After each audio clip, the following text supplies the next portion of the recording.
Okay, so we are recording. We are all good to go. So, hello. Now, I know I always start these off by saying I'm really excited. And I mean, I'm always excited to talk with you guys, but I am honestly nervous about today's talk because I want to just start this whole thing out by saying I don't want anybody today to feel like my intention is not for anybody to feel um judged, to feel pushed, to feel like there are no motives behind this call today besides the fact that I care about my clients and I want to address the things I've been asked and also the things that I've been working with as clients have been put on these medications. So I think it's important to have this convo, but I also know that it can be a sensitive topic. So I hope that you guys know me enough to know by now that I'm very much like an open dialogue kind of coach, you know? So tell me how, if this brings up any feelings for you. It's not my intention to say anything asshole-ish today. So please call me out on it if I do. Okay. That being said, let's talk about GLP-1s and injectables and semaglutides, whatever the emphasis is on. You know what I'm talking about. Injectables. Particularly ones like Ozempic, Wegovy, Mounjaro. I think what are the other ones like Saxenda? There's I never say this right, terzepatide. There's like a whole bunch of them, right? And I don't know about you guys, but it seems like everybody and their mother is on them today, right? So it gets this like huge stigma about it. And for me, I'm not looking at them as an emotional thing. I'm looking at it from the side of what do they medically do for people? And how does that apply towards what I see my clients struggle with, right? So here's what we're going to dive into. First of all, I think that, well, let's talk about what they are. So what they are is GLP-1 is something that it's what is it? Glucagon-like peptides, I think is what it stands for. And basically we all have it, right? We don't have it nearly to the degree that people are taking it with weight loss dosage because when you take a GLP-1 injectable medication, there are typically two different pathways for therapy. There's the therapeutic level for diabetes, and then there's a therapeutic level for weight loss. And the diabetes level is a lot lower, less concentrated. The dosage is a lot higher for the weight loss. But everybody has GLP-1 naturally occurring in their bodies already. And this is what's responsible for helping convert over our food into energy for our cells. And it's what helps us release sugar from things like glucagon and glucose, I should say.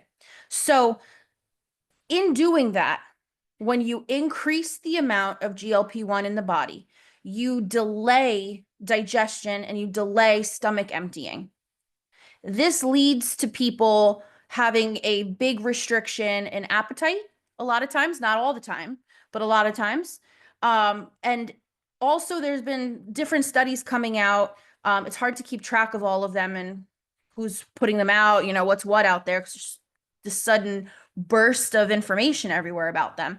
But there also is some talk about these medications affecting our dopamine receptors, which is why a lot of people, if you've heard this phrase, it kind of drives me nuts and we'll address why. But if you've heard the phrase, it reduces the food noise, who's heard that? Who's heard that and related to that? The reason they're thinking for that is that it's working on dopamine receptors. So if you happen to have any kind of issues like binge eating issues or anything where you seek dopamine out from food, which is very common, especially for us neurodivergent folk, there are studies that show that GLP-1 affects those receptors. So it can help minimize the compulsion for eating, let's say. It's also why some people who take it have noticed it's helped them quit smoking. They're not drinking as much. It's also why some people have taken it and noticed that they have zero desire to do anything enjoyable. Today, we're going to talk about all the sides of the medication. So you hear me talking about like, oh, it'll help you do these things, these great things. There's also the chance that it causes a lot of apathy for everything. And it's kind of like a lack of interest because everybody's brain is different and everybody's body is different. So that's the basic function of it, right? Minimizes appetite, minimizes desire to eat. That's basically it. That's what's causing a lot of the weight loss. So the problem with that is that a lot of my clients come to me, they're not even eating enough to begin with. And they are talking to their doctors about these medications, and their doctors kind of aren't really believing them. And these are the clients who don't eat all day that I'm speaking about specifically. They still have what a doctor would call a weight issue, right? They don't eat a lot all day long. They go to see their doctor, and their doctor just says, just get on this medication, knowing that it's going to affect their appetite and not offering any additional support. That's when we run into problems. And I've seen it with clients before. It's an appropriate medication in the appropriate application. It's not a one size fits all. I've seen you for a year and you haven't gotten any thinner, so I'm going to tell you to take this medication because that's what I think is best. And that's what not all, but a lot of doctors are doing these days. So my issue is that there's like a tremendous, I think, prescribing happening here because there's a gap in care, and the medication doctors think is automatically going to help. So that's for the people that are not, you know, hold on. They're not for everyone. I have my notes all jumbled up here. Yeah, so if you already are not eating a lot to begin with, and you have the issue where you have a lot of food aversions, you're not eating all day long, you're not eating, over a normal adult amount of calories per day, but you're still having these weight issues. If you then go and take a medication that makes you eat even less, you're going to run into problems. And I've seen a lot of my clients who it didn't work for, and some that came to me after, some that went on the meds while we were working together and it just wasn't right for them. Those people who aren't eating a lot have a really hard time. They tend to get hit really hard with side effects. So that's something to keep in mind. Now, the part that I mentioned before, the food noise, that's a big one. Put a 1 in the chat if you feel like the term food noise applies to you. Like if you hear that phrase and it feels at all relatable, put a 1 in the chat. It's basically the thinking of food, the planning of food, the I don't want to call it obsession because it doesn't even have to be that far, advanced, but the overthinking about what you're going to eat, when you're going to eat, what would taste good, what like that kind of food noise. As soon as you're done eating, you want more, or you're thinking of what else you could be eating, those kinds of things.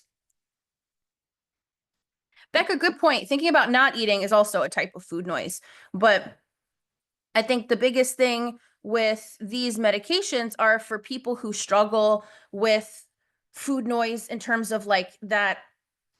There's so many things we seek out food for, right? I mentioned dopamine before, but let's say they're seeking out comfort. They're seeking out a feeling of satiety that they satiety. I always say it wrong. They're not satisfied. They're dissatisfied. And with food, it's beyond hunger. It's more so just a constant noshiness, right? So for that, I think there's a lot of underlying psychological reasons that exists.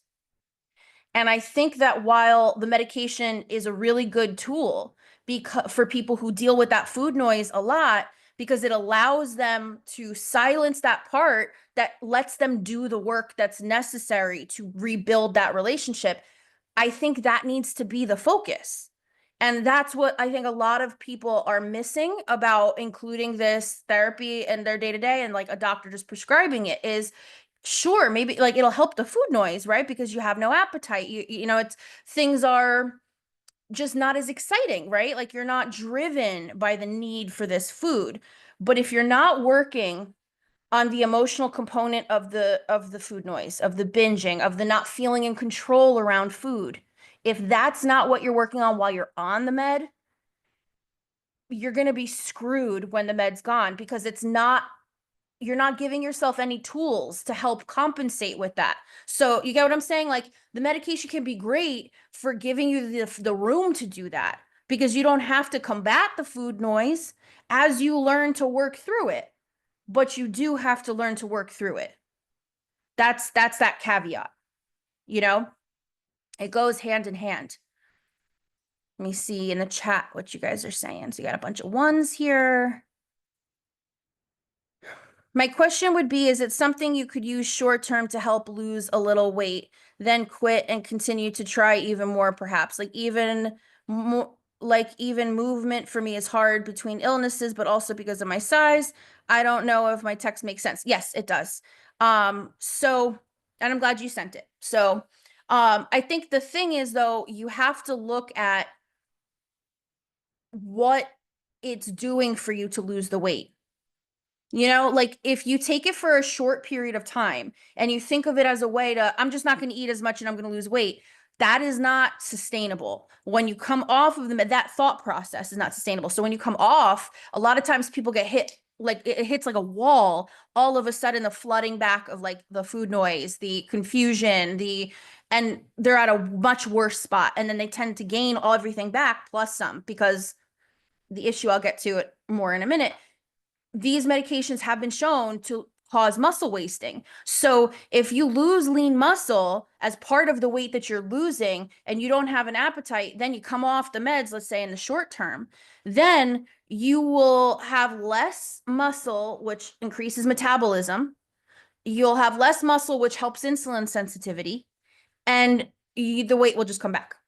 You know, so it's a double-edged sword. It's not that it makes your body do something that suddenly metabolizes food really fast and stuff. It's that it makes your stomach emptying slower. So you eat less, it helps with insulin because that slows down digestion, so your insulin can kick in, and that's how that kind of happens. It's not ideal for a short-term kind of thing. So I'm an undereater and I own it. I have to put reminders on my work calendar so I take breaks and eat. Absolutely. We have so many people in CCA with that very issue. I've talked about that being my issue in the past too. You know, so when these medications are prescribed to people who are already under eating, they don't do well on it because you're going to feel sick, you know? Like your weight is there even though you don't eat, right? Like, so because it's not like you're not eating a lot and, you know, life is but a dream, like everybody likes to pretend it would be if we didn't eat. You know, it's part of a hormone imbalance. So it becomes counterintuitive to prescribe this for those types of hormone imbalances. So I don't really overeat, and overeat is a subjective term also.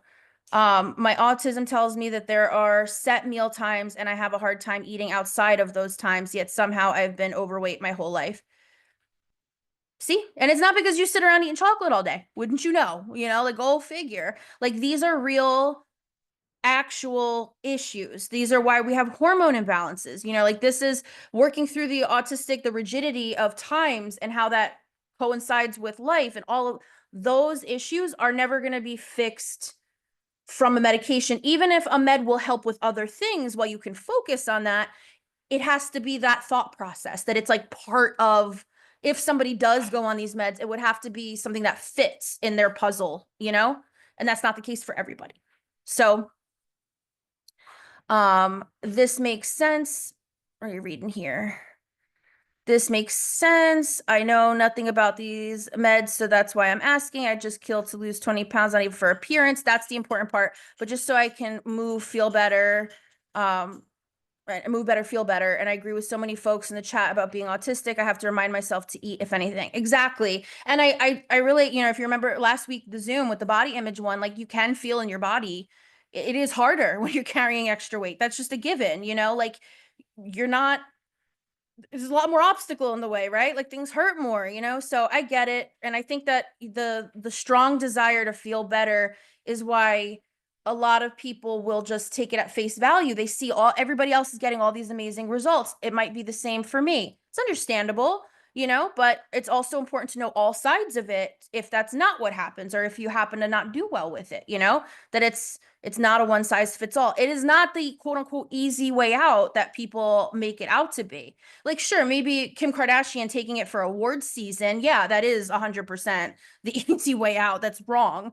But like, if you're utilizing it for a purpose and it fits your profile, your body, your lifestyle, then it's a tool like any other. It's part of a process, you know?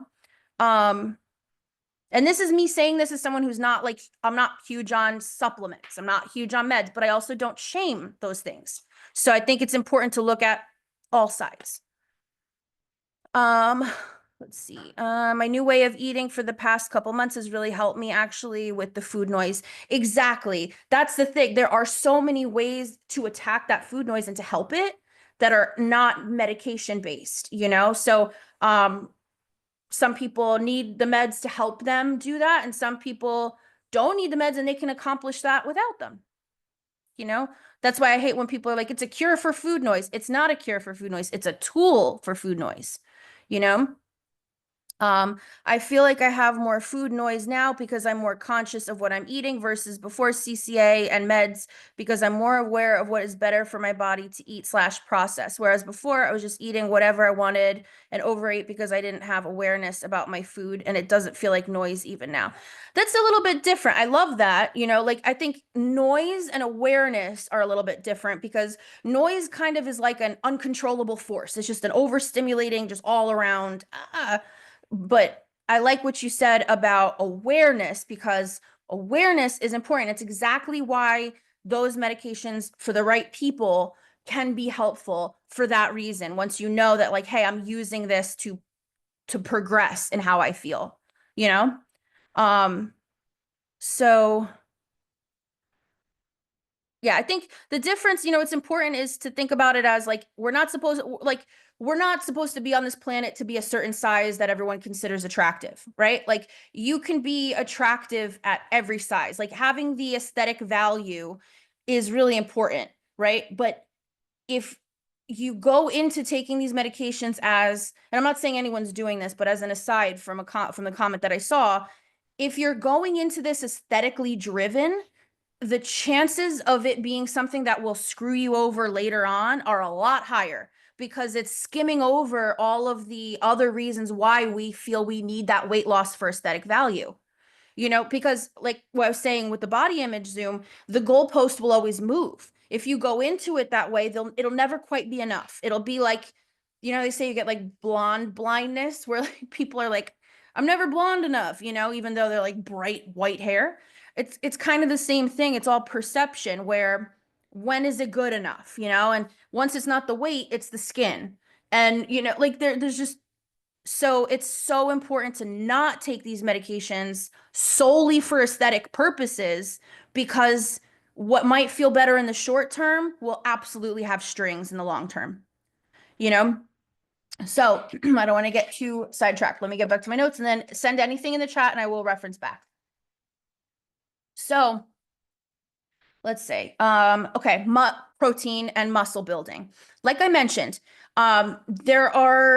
it is so important to purposely, like if you've never worked out before, getting on a GLP-1 or any kind of injectable like that, it is so important to build muscle, to prioritize building muscle. That helps your insulin sensitivity increase, which is what we need for our hormone imbalance, right? It helps the medication not have as many side effects if you have lean muscle mass.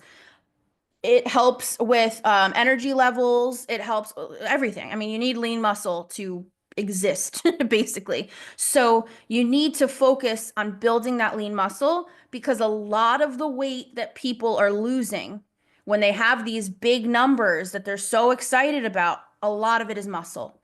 And a lot of it, like I've definitely seen people be like, I'm going to be on these meds for the rest of my life. I don't care. And I'm not trying to shame them for that thought process, even though I don't necessarily think that that should be like an aspiration, but I think the hardest part about that is there's no guarantees.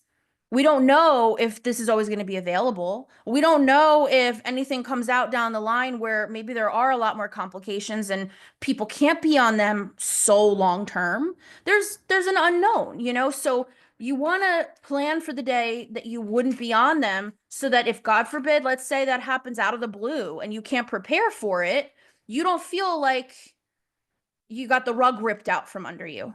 You know, you don't feel like you're swimming upstream because at that point, like I said, you will not have that extra muscle to help with once you start eating like regular. Now, I think that there's a lot that goes into that. So one, of course, exercise building muscle, right? Like focusing on building muscle. Leg muscles are a great group to focus on for this because it's the largest muscle group in the body. So, you know, and I feel like leg exercises are like the less involved of all of the movements, you know? So versus like having to do floor exercises or upper body, or you don't have access to a gym, let's say, you can do lower body exercises using body weight that will still build muscle. So I would CCAify it, talk to me about it, do baby steps, right? So we can work out something where we're helping you build that extra muscle to increase the insulin sensitivity and help with the meds, right? Talk to me about it. I'll come up with a plan for you specifically. But muscle building, eating enough protein when you don't necessarily have an appetite for it. That's a huge one because, like I said, the purpose of the meds is kind of to slow down your appetite, minimize the portion sizes, right? So if we're still having the other issues in our life, which is convenience food, favorite foods, nights out, all that stuff where maybe we would be more like carb focused instead of protein. If you're already having a hard time with an appetite and you're not eating a lot, and then you already just eat small portions, you're probably not getting enough protein. That's not only are you going to lose muscle, it'll affect your hair, it can affect your skin, all of the other hormonal symptoms. So, coming up with a plan to get enough protein throughout the day is really, really important. And that's different for everybody based on work, tastes, all of that. So, also something to message me on so we can come up with it like specifically for you. We got build muscle, eat protein, right? That's a big one. Um, wait, what did I have in my notes? I had another one. I don't know why I'm like thinking without looking at what I wrote.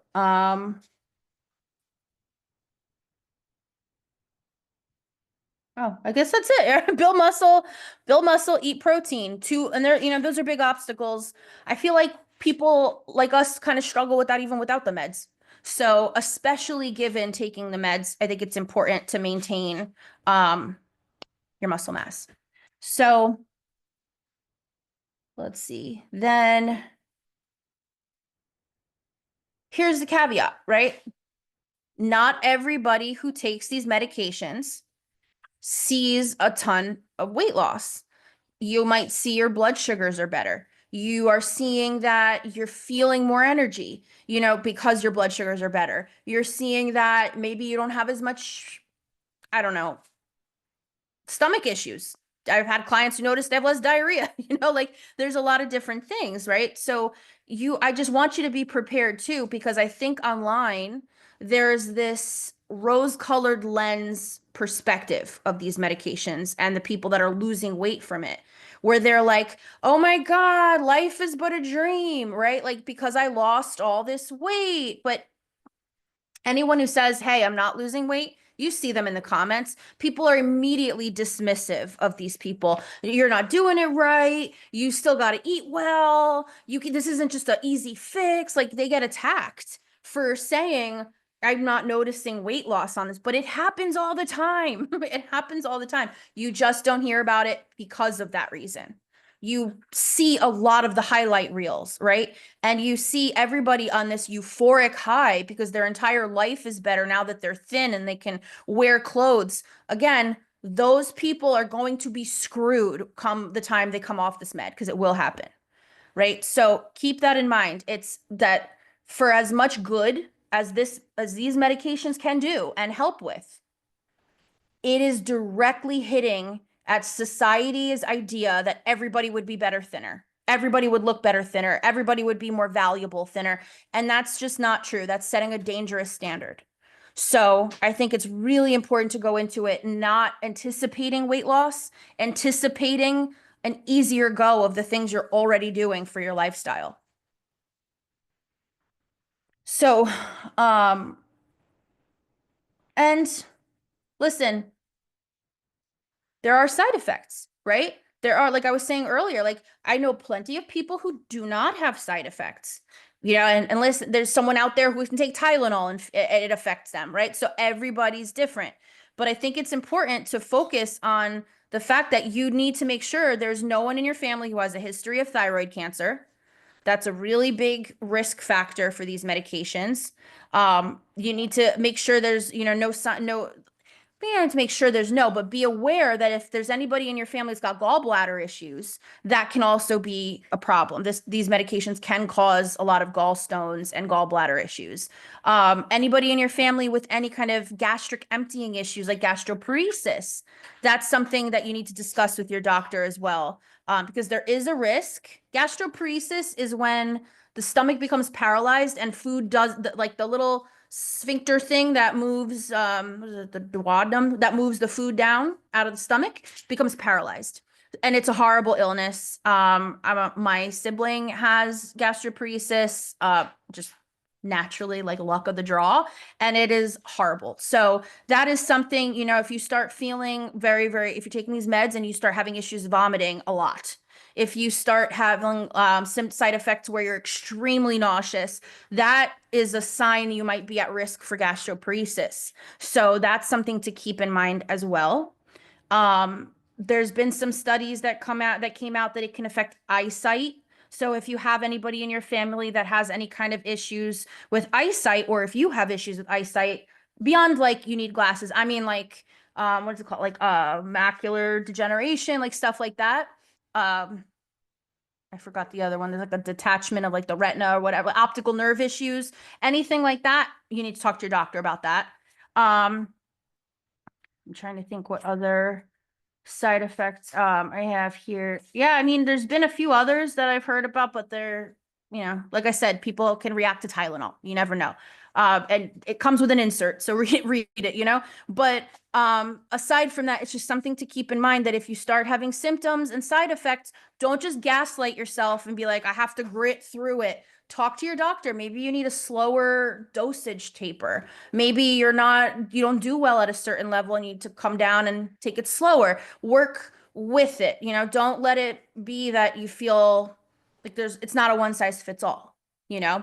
That's why I care about talking about this, because like while I might not go on it myself, I'm not going to condemn someone else for utilizing it. I care then about making sure they're as safe as possible and benefiting from it in a way that is like going to set them up for success. That's my stance on it, you know? So I just hate that I feel like people these days can't have, like, everything's so polarizing with this kind of stuff that people can't even talk about this. Like I was literally nervous to do this talk or even talk about it on my stories on my Instagram, because I don't want people to think that I'm just like pushing this quick fix, like here's how we're all going to lose weight in CCA. Like I still very much think like what we do here is necessary and maybe just made easier for certain people with the help of these medications. So no, not good to judge. Let me see here what you guys are saying. One my big questions is menopause and these meds. I am not willing to risk that situation. Well, I mean, look, I think everybody's different. If you see people talking about like, oh, I got my cycle back, my cycle, I got it regulated, all this, that's typically happening because the medication's probably helping their insulin sensitivity. And then that really helps regulate cycles. It helps with like perimenopause, like early onset perimenopause. It can help with that as a byproduct of it helping make changes. But again, if you're not somebody who is struggling with binge eating, or somebody who is eating a lot throughout the day and has a lot of food noise and never feels satisfied, they're not going to really do much for you. You might feel ill with it already if you're eating less. So I don't know if you're worried about it, how it might affect going into menopause, if it'll push you into menopause early and all that stuff. Maybe there are other alternative ways around it, especially if your blood sugars aren't a problem. Um, my doc told me to try berberine because same idea, not as intense. Yes, berberine increases GLP-1 in the body. I shit my brains out for 2 weeks and said no. It I mean, yeah, it increases GLP-1 in the body. That is a big side effect with these GLP-1s as well. I mean, like berberine is a lot more mild, but same mechanism, like you said. And the GLP-1s, it can give you the runs. I had a client, I want to say maybe two clients who have shit themselves on the meds while they're getting used to it. There are plenty of people who have like stopped taking it because they didn't feel well on it. It's different for everybody. And plenty of people who felt absolutely no side effects. So it really is, it's not going to hurt anyone if like I told this to my clients that were dead set on trying it. I'm like, sure, if you don't like it, don't let anyone pressure you into continuing with it. Judge it for yourself. If you have bad side effects, it's not fitting your lifestyle, don't force yourself into a situation. Because for every one person that does well, there are some that don't. So, and by the way, if you are breastfeeding, you can't take berberine. So, yes, keep that in mind. So let's see what else I got in here. So yeah, I think the one thing I want to drill home and that I think makes me the most sad about not about people taking these meds, but about how it's portrayed in the media, especially with like Hollywood taking these meds, it's like I feel like we made a lot of progress as a society, or what seemed like it at least, on not requiring people to be a certain size and be thin. Like I'm a millennial. I grew up in the early 2000s where it was just brutal. You take all of the brutality of the generations before and how they viewed women's bodies and how thin they should be. And then you put that in print and on the budding internet and on everybody being obsessed with pop culture at that time. And it was just in your face everywhere that thin is better. Right. And I thought we got away from that because as you guys all know, being in CCA, thin is not synonymous with health. You can work on your health without needing to only be thin for aesthetic reasons. That value that we get from that can be sought after and built without needing to like be thin. Like you could take care of yourself and sure lose weight eventually, but you don't need that now, and I feel like these meds, the way that they've been prescribed without any additional support to go with them, it feels a lot like maybe some practitioners' intentions are not for the health of their client and rather to assume their client's healthier because they're now thin. And that's the problem. So I don't want to, I hope I covered everything. Do you guys have any questions? Any at all? There's nothing off limits. If you're on the meds, like I said, I have clients on them. I have clients who were on them. This is a free, like no taboo place. I'm not going to judge you.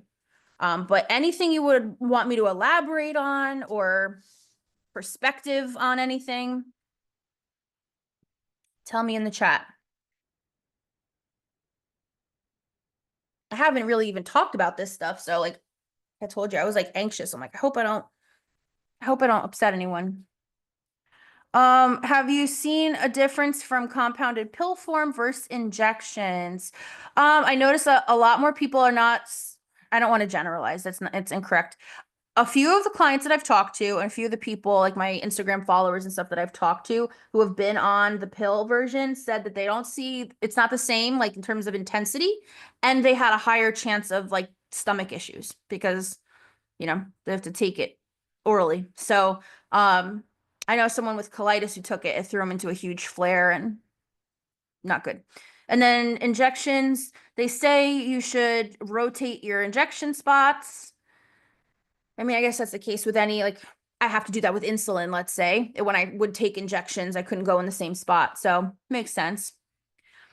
Are there any other meds similar to GLP-1 that helps with weight loss just to get that kickstart I was referring to earlier, like something with less effects?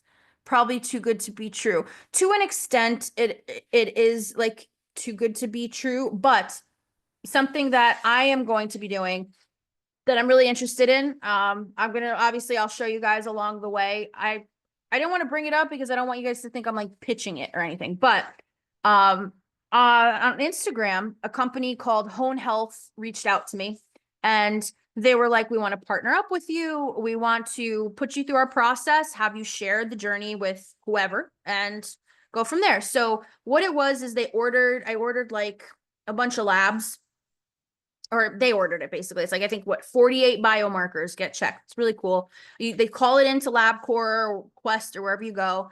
You get the blood work done. Results were ready in like 2 days on the portal and they like break it all down and explain it. Really cool so far.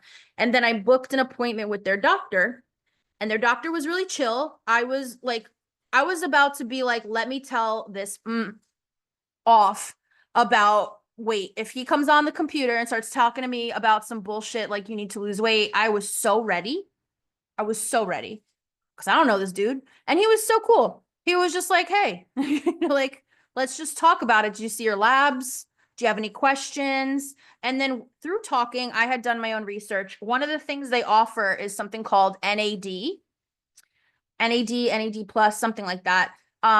It is also an injection because your stomach destroys it. So, and it, as well as your liver. So they need to bypass it. So it's an injectable. We all make NAD as well. It also helps with, the way our body stores glucose. So for me, it would help me potentially like lower my insulin usage. But in researching it, I saw that it is really big in reducing inflammation. So that's what I'm most excited for. It's to help reduce systemic inflammation for people, I guess, who aren't diabetic. And it has like a bunch of different benefits. People are saying that it helps with like anti-aging, which I'm trying not to care about. I'm trying to walk the walk with anti-aging that I do when I talk to you guys about weight. It's a little bit harder, I feel like. But for me now, I mean, I've had years of practicing with weight. Now I have to walk the walk with not caring about aging. But side bonus is that it's supposed to help with like free radicals and aging and stuff. So I don't know. To answer your question, I don't know if I'm going to lose any additional weight taking it. I've been losing the postpartum weight already. I'm taking it for inflammation purposes and to help hopefully cut back on insulin needs. So I'm not running through my pump supply so fast. But I will let you know what I notice. There's a bunch of stuff online about it. If you want to do your own research, it's NAD plus. And I'll let you know how it goes, you know? If you have any questions, you guys feel free to ask. And then aside from that, I don't know. I don't believe in I don't believe in weight loss meds, you know? I think the biggest thing is to figure out how to eat in a way that supports your body, how to get movement. And for each of us, the struggles around that are going to be different. And that's the baby steps, you know, to work around it. NAD plus. Yes, Chastity, that's correct. And I asked my endocrinologist about it. I went to go see him. So I didn't want to just take the word of this dude online. This guy came on screen on like in like a polo. Like he didn't even have a lab coat or nothing, you know? Like, so I asked my endo, who I've been seeing for years, and he was like, yeah. He's like, I don't see any implications. He's like, I'm curious to see how it goes. Sounds good. I have no objections. And it's breastfeeding safe, you know? So or those fat freezing methods. I would not do that. I think it's Cool Sculpt or something. I'm really clueless to all this. No, it's okay. I like the questions and I don't know. I'm sure other people find them helpful too. You know, ask away. So the problem with Cool Sculpting and like any of those fat freezing methods is that it's invasive. You need many sessions to do anything. I don't even know, like, does it actually affect weight? I think it's like superficial, visible fat in areas. So it's like a little bit of lipo, you know, where like people will do their arm or neck. The real thing that freaks me out, I forget what it's called. It is a complication. This happened to Linda Evangelista, that supermodel from like the 90s, where wherever you Cool Sculpt will start to turn your fat into hardened mass and then start to grow rapidly. horrific. And surgery is like not successful with it. You cut out those parts, it grows back. It's like internal, it's like almost turns your fat into like an internal keloid. It's like it's really horrific. And I'd rather have three chins till the end of time than to freaking risk that personally, especially for something superficial. Like superficial meaning like on the top level, like you're not actually losing weight necessarily. You're just like getting some pudge or something. Um, let's see. Had a friend do cool sculpt, cost a fortune, gained it all back. Yep. I back in the day, I got swindled into, and I don't know if anyone's on here who remembers that cringy time in my life, but no one's here. Back in my early 20s, I got swindled into doing one of those MLMs. And my person who signed me up, it was for the wraps. You guys know, like, was It Works is the company, so it's like the toning wraps.